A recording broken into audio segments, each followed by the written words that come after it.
E agora você acompanha pela Rádio Rio de Janeiro o programa Estudo das Obras de André Luiz. Vamos refletir sobre o livro Nosso Lar.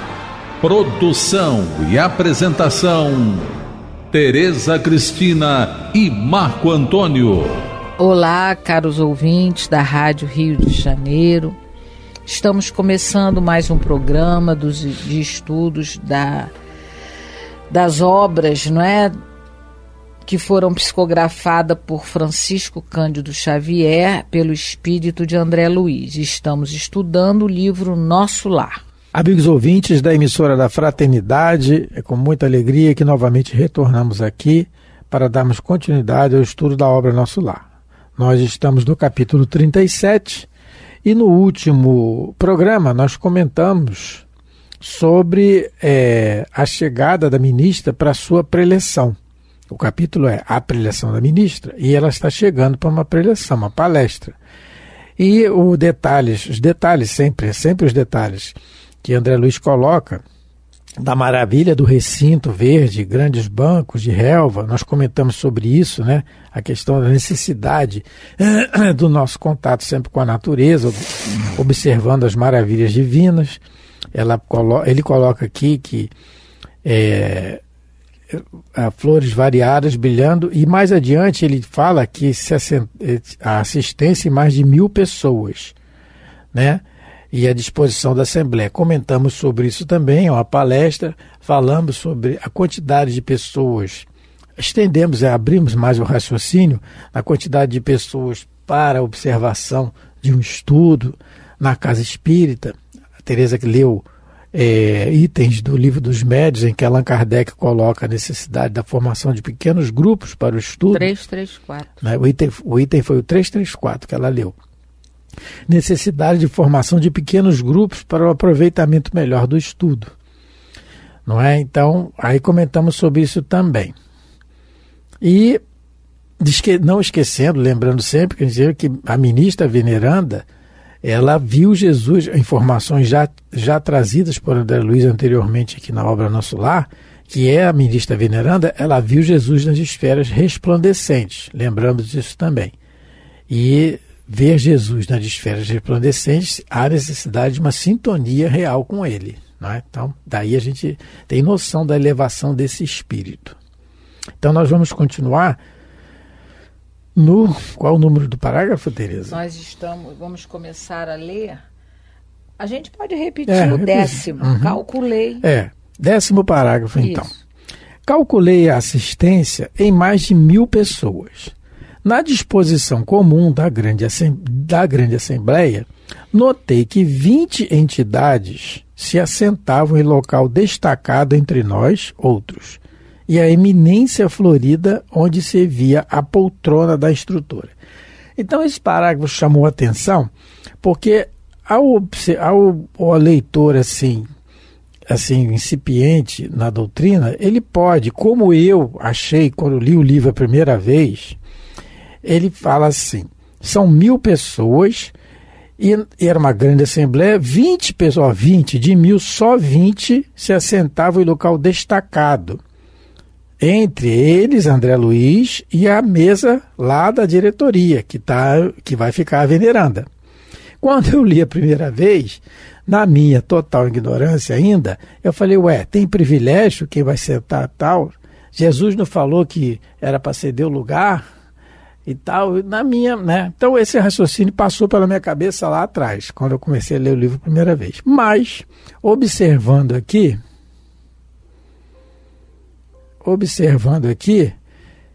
isso a gente pode raciocinar melhor, por exemplo, pegando uma página do livro. Só um pouquinho, gente. Abriu aqui. Do livro Cartas e Crônicas, que é psicografado pelo Chico e ditado pelo irmão X. No capítulo 28 desse livro, tem uma página muito interessante, é Kardec e Napoleão, em que, na noite de 31 de dezembro de 1799, quer dizer, no final já do século XVIII e o alvorecer do século XIX, houve uma reunião no plano espiritual. E nessa reunião, no plano espiritual, compareceram entidades, espíritos de várias épocas, dada a sua importância em cada época. Continuadores de Maomé, o irmão Cid informa. Sócrates, Platão, Aristóteles, Agostinho, Tomás de Aquino, Vicente de Paulo, e etc. Robespierre também, tudo no seu, e ele faz a separação dos lugares, né? Pessoas que participaram muito da Revolução, já de ordem inferior, ele coloca separado na reunião, e à frente de todo mundo vinha quem? Napoleão. Napoleão estava encarnado, tinha acabado de ser nomeado primeiro cônsul da República Francesa, ainda não era imperador, e ele vai desdobrado, os espíritos levam ele pelo sono do corpo, ele é levado à reunião. Quando ele chega, quem quiser ler o capítulo 28 desse livro, Cartas e Crônicas, quando ele chega na reunião, automaticamente muita gente abaixa a cabeça. Ele é o Napoleão. Só que Napoleão, e a informação aqui em outros livros, ele é Júlio César reencarnado. E aí, quando ele chega na reunião, há aquela estupefação. Muitos espíritos abaixam, se curvam, né, para ele. É muito interessante. Só que ele não se curva para ninguém, porque ali tem espíritos superiores, muito, claro, superiores a ele. Aí, quando ele adentra, que fica no seu lugar de destaque nessa reunião, quem aparece? Quem é que vem? Allan Kardec. Quando Allan Kardec chega, ele se ajoelha, ele se curva a Allan Kardec. Tal a superioridade, porque ele reconhece quem é. Ele sabe, desdobrado pelo sono, nós estamos fora do corpo e os espíritos querendo, a gente consegue saber quem é que está ali. E ele vai. Então, o que eu quero dizer? O que isso tem a ver aqui com a reunião da ministra? O lugar de destaque no plano espiritual, sério, como está aqui, como foi na reunião aqui citada no capítulo 28 desse livro, o lugar de destaque ele é natural, ele é automaticamente feito. Não há assim a correria para saber quem fica no lugar de destaque ou não, porque a superioridade aqui é moral. E ela é, vamos dizer assim, ela é tida automaticamente, naturalmente. Então, quando Allan Kardec chega nessa reunião, automaticamente todo mundo se curva a ele. Todos, inclusive Napoleão, né? O grande curso. E aí Allan Kardec é como se fosse o seu orientador espiritual. Só que quando Allan Kardec nasce em 1804, Napoleão se autocoroa imperador. Ele deixa de ter influência de Kardec, ele já começa a fazer as coisas que ele fez, todo mundo sabe. Bom, isso aí é outra história. Mas automaticamente no plano espiritual há essa superioridade. Então quando a ministra tem o seu lugar de destaque, e outros, e o André Luiz está longe desse lugar de destaque, é porque é uma questão natural. Do espírito. A aristocracia que vige no mundo espiritual é a que Kardec coloca em obras póstumas. A aristocracia, né, é intelecto moral. Diferente da nossa, que é a aristocracia do dinheiro, do poder. Aqui, aqueles muitas das vezes que se destacam, infelizmente, são aqueles que têm muito dinheiro, muito poder, a qualquer preço, né? Então lá fica evidenciado que no mundo espiritual não é assim. Não é questão de ter empáfia, de ser nada disso. Você tem que realmente ser uma pessoa inteligente e moralizada, não é? Quantas pessoas foram a Uberaba ou a Pedro Leopoldo, ou Uberaba, ver o Chico, e chegaram lá, não resistiram àquele magnetismo, né? Isso. E agora ela vai explicar, né? A Narcisa vai explicar por que esses 20 estão separados. Isso, não é QI, não é quem indicou, não é privilégio. Ela vai explicar pra gente agora por que há esse destaque de 20 pessoas nessa assembleia de mais de 1000. Aí parágrafo 11. Parágrafo 11, continuando. Há uma pergunta minha, Narcisa explicou. Estamos na assembleia de ouvintes. Aqueles irmãos que se conservam em lugar de realce são os mais adiantados na matéria de hoje. Companheiros que podem interpelar a ministra adquiriram esse direito pela aplicação ao assunto, condição que poderemos alcançar também por nossa vez. Então, a gente vê que é natural companheiros que podem interpelar porque se aplicaram ao estudo, ao assunto, se esforçaram por isso. Aí podem. Por que isso também? E essa aplicação não é só a nível intelectual, tem que ter prática. Com certeza. Não é só eu só li sobre isso. Não. Provavelmente não. Você tem que ter lido e tem que ter praticado, ou pelo menos se esforçado em praticar a matéria que vai ser explanada, no caso, né, o assunto que vai ser explanado. Não é só a questão do saber intelectual. Você tem que ter a experiência para você poder fazer perguntas de alguma maneira, né, com coerência, que possam... ao invés de perturbar a preleção, mas contribuir de alguma maneira com ela, né? Ora, no Livro dos Médios, na questão de número 287, no capítulo 26 do Livro dos Médios, Kardec intitula assim, Perguntas que se podem fazer aos espíritos. No item 287, Allan Kardec diz assim, pensam algumas pessoas ser preferível que todos se abstenham de formular perguntas e que convém esperar o ensino dos espíritos sem o provocar. É um erro. Os espíritos dão, não há dúvida, instruções espontâneas de todo alcance e que errôneo seria desprezar-se. Então, é para perguntar sim, é para questionar. Então, ele vem dizendo nessa questão a necessidade de que na pergunta tenha um fundamento. O que você está perguntando? Porque o espírito, aqui Allan Kardec está falando do espírito superior que já consegue te responder. Eles são ocupados. Eles têm muito trabalho, muito mais do que a gente possa imaginar. Assim como a veneranda, gente. A veneranda, depois do governador, ela deve ser a que mais trabalha na colônia. A gente vai ver isso depois, a quantidade de bônus horas que ela já teve. Então ela é ocupada. Então há necessidade, sim, primeiro, de ter um direcionamento, um raciocínio lógico na pergunta que se vai fazer. E só vai fazer essa pergunta de raciocínio lógico quem se esforçou em estudar.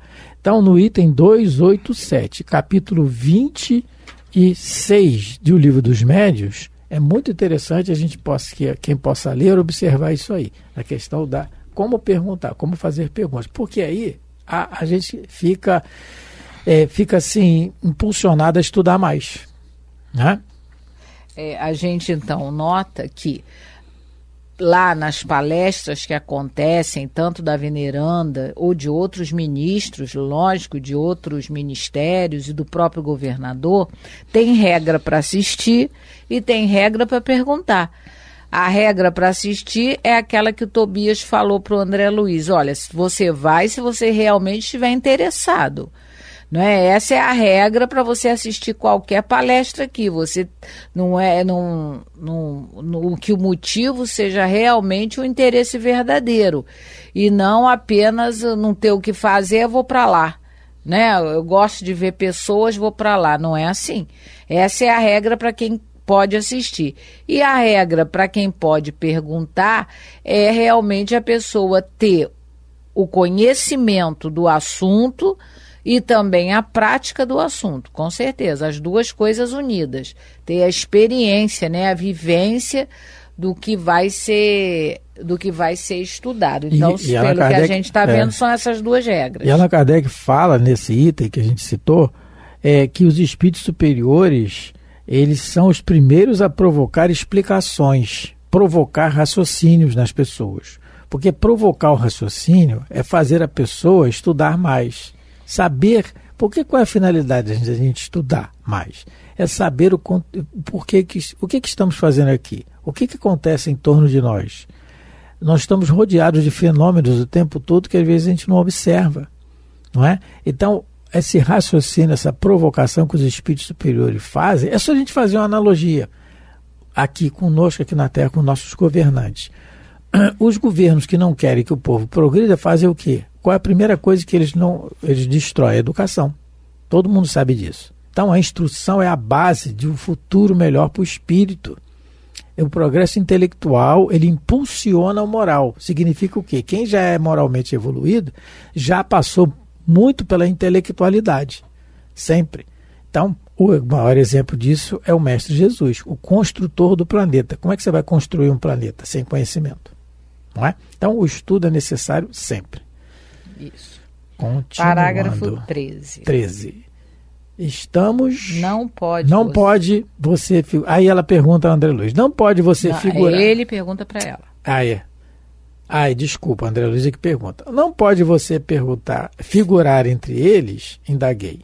Não, por enquanto posso sentar-me ali somente nas noites que a instrutora verse o tratamento dos espíritos perturbados. Há, porém, irmãos que ali permanecem no trato de várias teses, conforme a cultura já adquirida. Então, a gente observa aqui, ela só pode sentar ali somente nas noites que a instrutora versa sobre o tratamento daquilo que ele está trabalhando. Que ela está trabalhando. Que ela está trabalhando, dos espíritos perturbados. É onde ela está. Nas câmaras de retificação. Isso. É onde ela está trabalhando. Então, é a parte que, vamos dizer assim, é a especificação que ela está atuando. É na especialidade que ela está atuando. Por isso que ela vai ser de melhor proveito para ela. Assim que ela tiver o conhecimento tal que já possa atingir a outro nível de tratamento, aí ela vai para outros questionamentos. Então, é uma coisa natural, é par e passo. É o esforço dela que está fazendo isso. Agora, uma coisa que a gente pode comentar aqui, abrir, né, um parênteses, para comentar que, infelizmente, hoje, né, com o advento da internet, com esses avanços, né, que nós temos na informática, a gente vê o quanto nas redes sociais as pessoas opinam sobre tudo sem saber. Tem opinião para tudo, de tudo que é jeito, a pessoa não quer saber, ela não procurou estudar para poder colocar alguma coisa ali. E o problema é que muitos de nós que também não temos a vigilância e o cuidado de procurar para ver se aquilo é certo, a gente, o que acontece? A gente propaga, a gente compartilha e a coisa vai se espalhando, uma mentira, muitas das vezes. Porque hoje em dia todo mundo quer dar opinião sobre tudo.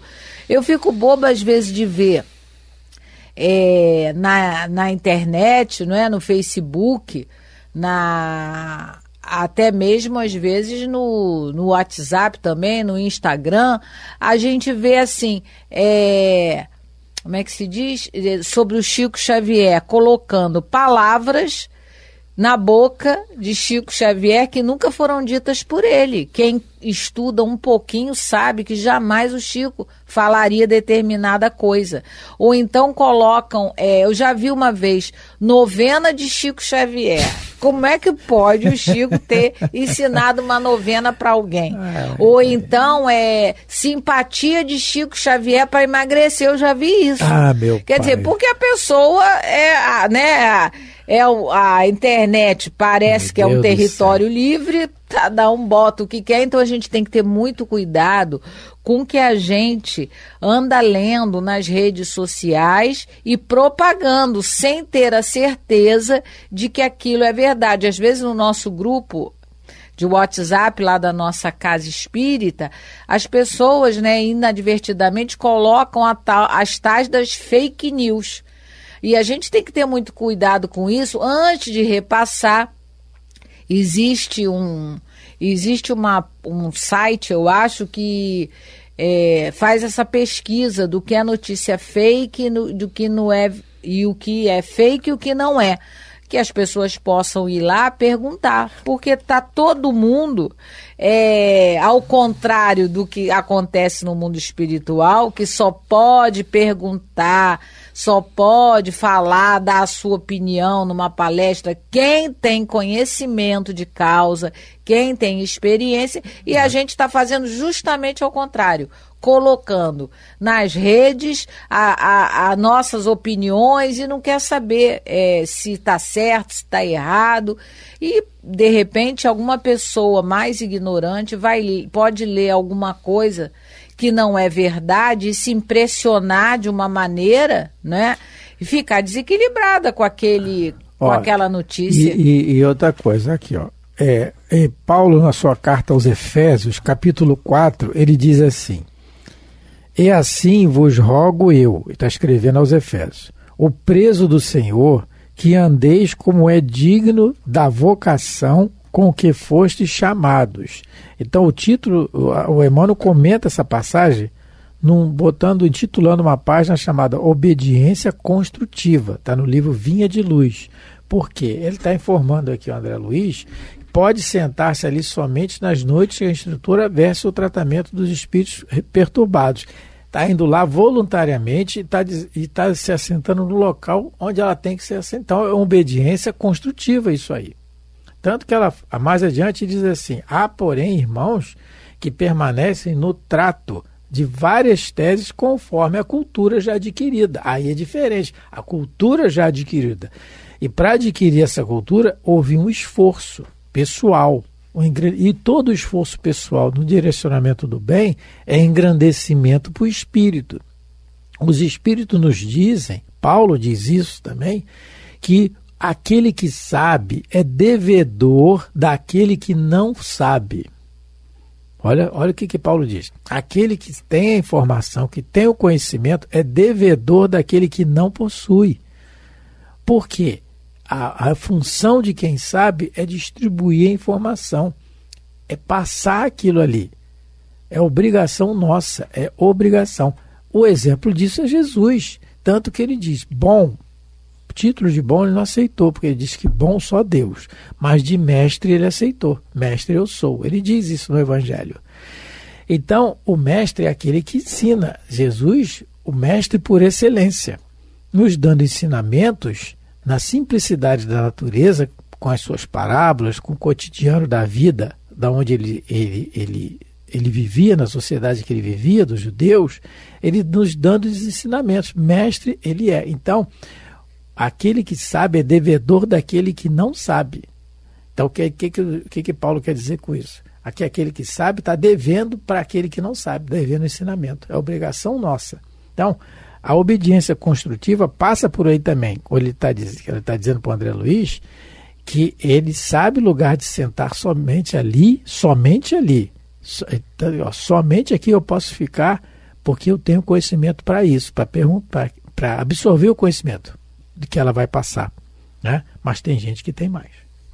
Isso, esse é um assunto importante. A gente vai, nós estamos já chegando ao final do nosso programa e a gente vai deixar para comentar mais um pouco no próximo programa porque Jesus já nos havia alertado sobre isso e Kardec coloca no Evangelho segundo o Espiritismo, capítulo 21, haverá falsos cristos e falsos profetas. E aí a gente vai ler um pouquinho no próximo programa, porque atualmente a Terra ela está invadida por esses falsos profetas, não é? Que Jesus já nos alertava que no final dos tempos a iniquidade abundaria de tal maneira que nós poderíamos nos deixar enganar, como ele fala, até os escolhidos poderiam se deixar enganar. Mas no próximo programa vamos comentar mais um pouquinho sobre essa situação de todo mundo hoje em dia falar o que quer, né, sem conhecimento nenhum, ao contrário do que acontece no mundo espiritual, que uma das regras é falar, perguntar somente com conhecimento de causa. Bom, então estamos encerrando, andamos um parágrafo, quase, ainda falta comentar sobre esse último parágrafo. Mas a intenção aqui é estudar sempre. Muito obrigado pela atenção, pelo carinho e fiquem com Deus. Muita paz, Deus abençoe vossos lares. A Rádio Rio de Janeiro apresentou o programa Estudo das Obras de André Luiz. Produção e apresentação, Tereza Cristina e Marco Antônio.